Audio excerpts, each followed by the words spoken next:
यह बहुत समय पहले की बात है जब जांग हू के मार्शल आर्टिस्ट अपनी सुरक्षा और दुश्मनों से बचाव के लिए मार्शल आर्ट्स सीखा करते थे। लेकिन समय के साथ मार्शल आर्ट्स इस तरह विकसित हुआ कि दुश्मनों को और भी कुशलता से मारा जा सके। यह और भी परिष्कृत और जटिल बन गया। साधारण रूपों ने एक श्रृंखला में बदलकर मूवमेंट्स को जन्म दिया और सांस लेने की तकनीकों ने आंतरिक ऊर्जा के मूलभूत सिद्धांतों का प्रतिनिधित्व किया। मार्शल आर्टिस्ट्स ने अपनी सीख को पुस्तकों और शिक्षाओं के रूप में भविष्य की पीढ़ियों के लिए छोड़ दिया, जिससे मार्शल आर्ट्स लगातार विकसित होता गया। जल्द ही मार्शल आर्टिस्ट्स साधारण मनुष्यों से अधिक शक्तिशाली हो गए। वे पैरों के ऊपर से हवा की तरह दौड़ सकते थे, अपनी मुट्ठी से पत्थरों को चकनाचूर कर सकते थे और अपनी तलवार के एक ही झटके में पैरों को काट सकते थे। धीरे धीरे उन्हें वुलिन के लोग कहा जाने लगा। लेकिन मार्शल आर्टिस्ट्स और भी अधिक शक्तिशाली बनना चाहते थे, इसलिए उन्होंने एकत्रित होकर अपने अपने क्लान बना लिए। जो लोग न्याय और सम्मान चाहते थे वे खुद को फोर्स ऑफ जस्टिस कहने लगे, और जो लोग हिंसा और क्रूरता से परहेज नहीं करते थे वे फोर्स ऑफ इविल के नाम से जाने गए। लेकिन कुछ ऐसे भी थे जो केवल शक्ति को ही अपना मार्ग मानते थे। वे डिमोनिक कल्ट कहलाए। वर्तमान वुलिन 3 शक्तिशाली गुटों के बीच कड़े संघर्ष में फंसा हुआ था। जंगहू के दक्षिण में एक जगह थी जिसे 10,000 माउंटेन्स कहा जाता था। यहां अनगिनत पहाड़ियां फैली हुई थी और यह स्थान वर्जित था क्योंकि यही डिमोनिक कल्ट का घर था। डिमोनिक कल्ट के किले से दूर एक घने जंगल में एक किशोर लड़का अपनी जान बचाने के लिए भाग रहा था। लड़का थका हुआ था और बुरी तरह हाँफ रहा था। उसके कपड़े फटे हुए थे और उसका चेहरा चोटों से भरा हुआ था, जिससे साफ पता चलता कि उसे बुरी तरह पीटा गया था, इससे पहले कि वह भाग सका। लड़के ने गुस्से में थूक दिया जब उसने देखा कि 5 नकाबपोश लोग पहले से ही उसे पकड़ने के लिए इंतजार कर रहे थे। वह पिछले 30 मिनट से पूरी ताकत से भाग रहा था, लेकिन अब लग रहा था कि वह बच नहीं सकता। फक! लड़के ने अपनी कांपती टांगों को संभाला और नकाबपोश लोगों की तरफ गुस्से से देखा। उनके चेहरे ढके हुए थे, लेकिन यह साफ दिख रहा था कि वे सभी मुस्कुरा रहे थे। प्रिंस चन, तुमने यहां तक भागकर अच्छा किया। हाँ, मैं तो तुम्हारा इंतजार करते करते लगभग सो ही गया था। लड़के ने भौहें सिकोड़ ली। अगर वे पहले से यहां उसका इंतजार कर रहे थे तो इस दिशा में भागने का अब कोई मतलब नहीं था। नकाबपोश लोगों ने अपनी पीठ से तलवारें निकाल ली। उनकी आंखों में बस उसे मारने का इरादा था।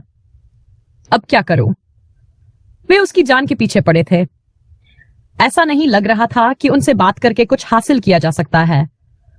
वह अपनी सारी आंतरिक ऊर्जा का उपयोग करके यहां तक भागा था, इसलिए अब उसके पास न तो भागने की ताकत थी और न ही लड़ने की। लेकिन मौत सामने खड़ी होने के बावजूद उसकी आंखों में डर नहीं बल्कि गुस्सा था। क्यों?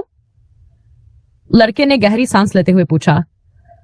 मैंने पहले ही एकेडमी ज्वाइन करने का विचार छोड़ दिया था, फिर भी तुम लोग मुझे मारना क्यों चाहते हो? प्रिंस, तुम्हें अच्छे से पता है कि इसका कोई मतलब नहीं है। लड़का निरुत्तर हो गया। वह बचपन से जानता था कि यह दिन कभी न कभी जरूर आएगा, लेकिन उसने कभी नहीं सोचा था कि यह दिन एकेडमी में प्रवेश करने से पहले ही आ जाएगा। जब तक तुम्हारे पास राजगद्दी का हक है, यह तुम्हारी नियति है। बाकी नकाबपोश भी अब बोलने लगे। समर्पण कर दो तो हम इसे जल्दी खत्म कर देंगे। चाहे तुम्हारी रगों में किसान का खून बहता हो, हम अपने लॉर्ड के खून का अपमान नहीं करेंगे। लड़के का गुस्सा अब हद से ज्यादा बढ़ गया। ये वही शब्द थे जो उसे सबसे ज्यादा नफरत थी। वे शब्द जो उसकी मां का अपमान करते थे। हरामी कमीने। अगर उसे मरना ही था तो वह कम से कम लड़ने की कोशिश तो कर ही सकता था। उसने अपनी जेब से एक डैगर निकाला, लेकिन समस्या यह थी कि उसने कभी मार्शल आर्ट सीखी ही नहीं थी। उसे बस उतना ही पता था जितना उसने अपने गार्ड को देख देख कर सीखा था। डैगर? क्या तुमने जंग से कुछ सीखा? दुर्भाग्य से उसने कुछ नहीं सीखा था। अगर उसने वाकई कुछ सीखा होता तो यह कौशल अभी उसके बहुत काम आता। लेकिन तुम्हारा खून खुद यह साबित करता है कि तुम अपनी मौत के सामने झुकने वाले नहीं हो। नकाबपोश लोग बहुत खुश नजर आ रहे थे। उनके लिए किसी ऐसे इंसान को मारना ज्यादा संतोषजनक था जो लड़ता हुआ मरे, बजाय किसी के जो भीख मांगते हुए मर जाए। मार डालो इसे। जैसे ही आदेश दिया गया, चारों नकाबपोश लड़के पर टूट पड़े। उसने सोचा था कि वह उन्हें थोड़ी देर तक रोक सकेगा, लेकिन ऐसा कुछ नहीं हुआ। एक नकाबपोश ने अपनी तलवार से लड़के की कलाई पर वार किया, जिससे उसका डैगर नीचे गिर गया। दर्द से उसका चेहरा बिगड़ गया और उसने नकाबपोश को गुस्से से देखा, लेकिन तभी आदमी ने लड़के की गर्दन पकड़ ली। क्या ये खत्म हो गया? लड़के का चेहरा लाल पड़ने लगा, लेकिन उसकी आंखों में हार नहीं। तभी अचानक एक नकाबपोश चिल्लाया, सावधान! क्या? डैगर! एक डैगर सीधा उस नकाबपोश के ठुड्डी में घुस गया। लड़के ने एक छुपा हुआ डैगर अपने पास रखा था और इस वार ने नकाबपोश को वहीं ढेर कर दिया। क्या एक मामूली लड़का जिसे मार्शल आर्ट्स तक नहीं आती, उसने मेरे एक लड़ाके को मार डाला? मुखिया, जो अब तक सिर्फ देख रहा था, अब पूरी तरह हैरान था। ऐसा लग रहा था कि लड़का शुरू से ही इसी मौके का इंतजार कर रहा था। कमबख्त लड़का, पकड़ो इसे! एक और आदमी तेजी से आया और उसने लड़के को लात मारकर दूर गिरा दिया। फिर उसने अपनी तलवार लड़के के पेट पर उतार दी। लड़के ने इससे पहले कभी ऐसा दर्द महसूस नहीं किया था। जलता हुआ दर्द उसके पेट से उठकर पूरे शरीर में फैल गया और खून उसके गले से उगलने लगा। शिट, यह चाल दूसरी बार काम नहीं आई, लेकिन कम से कम एक को मार सका, यही काफी है। वह तो वैसे भी मरने वाला था। नकाबपोश आदमी ने लड़के के जख्म पर अपना पैर रख दिया, जिससे दर्द और भी बढ़ गया। जमीन खून से पूरी तरह लाल हो चुकी थी। वह लड़के को झटपट मार सकता था, लेकिन वह जानबूझकर उसे ज्यादा से ज्यादा दर्द देना चाहता था। धीरे धीरे, मैं तुम्हें तरपा तरपा कर मारूंगा।